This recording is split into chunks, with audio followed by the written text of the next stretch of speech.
तो दोस्तों आज की इस वीडियो में हम लोग दो खबरों को लेकर एक साथ डिस्कशन करेंगे या यूं कहें कि दो संदर्भों को लेकर एक साथ चर्चा करेंगे। एक तरफ जहां पर भारत और पाकिस्तान होंगे तो वहीं पर दूसरी तरफ होंगे ईरान और इजराइल। देखिए इस समय हम लोग परिस्थितियां जानते हैं कि भारत पाकिस्तान जिस तरह से कट्टर दुश्मन है, ठीक उसी तरह के कट्टर दुश्मन ईरान और इजराइल माने जाते हैं। लेकिन ईरान इजराइल की अगर मैं बात बताऊं तो ये ट्रेडिशनली कट्टर दुश्मन नहीं हुआ करते थे। इवन टर्की के बाद में ईरान दूसरा इस्लामिक राष्ट्र था जिसने इजराइल को रिकॉग्नाइज किया। यानी आप खुद सोच कर देखिए कि सऊदी अरेबिया द्वारा आज तक रिकॉग्नाइज नहीं किया गया, यूएई द्वारा भी कुछ ही सालों पहले किया गया, लेकिन ईरान की बात की जाए तो वो नंबर 2 पर था। टर्की के तत्काल बाद ईरान द्वारा भी इजराइल को रिकॉग्नाइज कर दिया गया, लेकिन उसके बाद ईरान के अंदर कट्टरता बहुत बड़े स्केल पर बढ़ जाती है।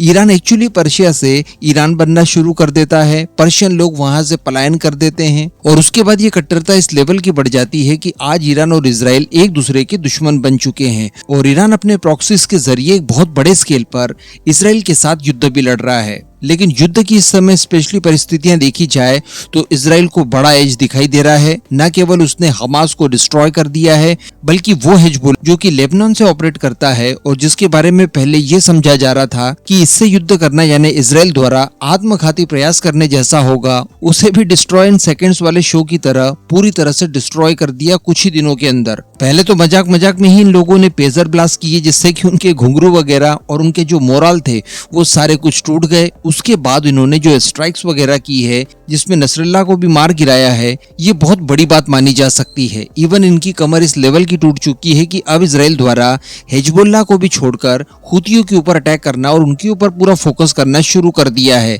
ताकि पहले ईरान के सारे प्रॉक्सीज को निपटाया जाए, उसके बाद ईरान के ऊपर सीधे सीधे अटैक किया जाए। ईरान भी इस बात को समझ गया है, इसी वजह से ईरान का जो सुप्रीम लीडर है यानी खमैनी जी, वो भी इजराइल को एक धमकी देकर किसी सेफ प्लेस में या बंकर वगैरह में जाकर छुप गए हैं। लेकिन इन सारी चीजों का फायदा इस समय बेंजामिन नेतन्याहू द्वारा उठाना शुरू कर दिया है और अब ईरान के वो आम लोग जो कि अपनी पर्शियन आइडेंटिटी को वापस से बहाल करना चाहते हैं, उनके नाम बेंजामिन नेतन्याहू ने एक संदेश छोड़ा है। जी हाँ, इजराइल के राष्ट्रपति ने पब्लिक को संबोधित किया और ये संबोधन एक्चुअली इजरायली लोगों के लिए ना होकर ये ईरानियन लोगों के लिए था, या फिर यूं कह दें कि ये पर्शियन लोगों के लिए था जो कि अपनी पर्शियन आइडेंटिटी को वापस चाहते हैं। देखिए ईरान के लोगों की बात की जाए तो उनकी वेशभूषा, उनका रहन सहन, इवन वो जिस तरह के दिखते वो सारा का सारा कुछ आपको यूरोपियन कल्चर के हिसाब से ही मिलेगा। और एक ऐसा तेल प्रोड्यूसर देश था ईरान जिसके पास पानी भी था, तो कहने का मतलब किसी भी तरह की कोई कमी इनके पास नहीं हुआ करती थी। काफी समृद्ध देश माना जाता था, लेकिन बाद में ईरान के द्वारा ये सब जो हरकतें की गई, उसके बाद जो सैंक्शंस वगैरह लगे,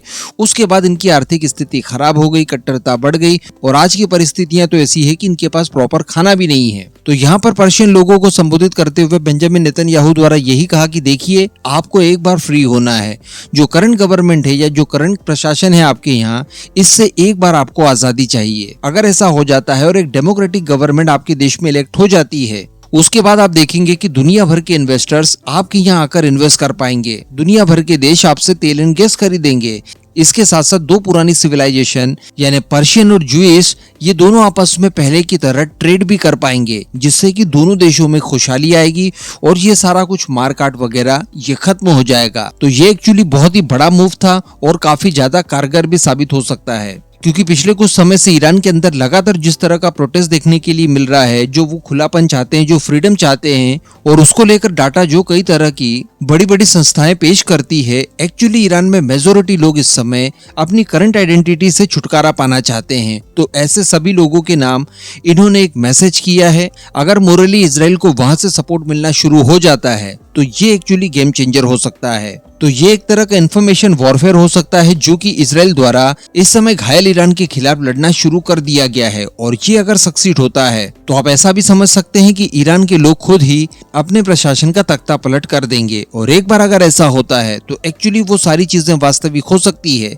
जो कि नेतन्याहू कह रहे हैं। अब इसी तरह का एक मूव भारत की तरफ से भी खेला गया है। देखिए पिछले कुछ समय से जम्मू एंड कश्मीर के डेवलपमेंट को लेकर भारत के द्वारा बहुत ज्यादा पैसा इन्वेस्ट किया गया है। वर्ष 2019-20 के बाद में 90,000 करोड़ तक की धनराशि जम्मू एंड कश्मीर के डेवलपमेंट के लिए दी गई है और बताया ये जा रहा है और हम सभी लोग जानते हैं कि एक्चुअली ऐसा होगा कि आने वाले समय में ये जो पैकेज है इसे और भी बड़े स्केल तक ले जाया जाएगा। अब ये इतनी बड़ी रकम है जिसके लिए तो एक्चुअली पूरा का पूरा पाकिस्तान तरसता है, यानी पूरे पाकिस्तान के पास जितने पैसे नहीं है इतने हम लोग केवल जम्मू कश्मीर के डेवलपमेंट के लिए इन्वेस्ट कर रहे हैं। और इसको लेकर पास्ट में हम लोग देख चुके हैं कि कई बार पाकिस्तान के अंदर बड़े स्केल पर चर्चाएं भी हो चुकी है।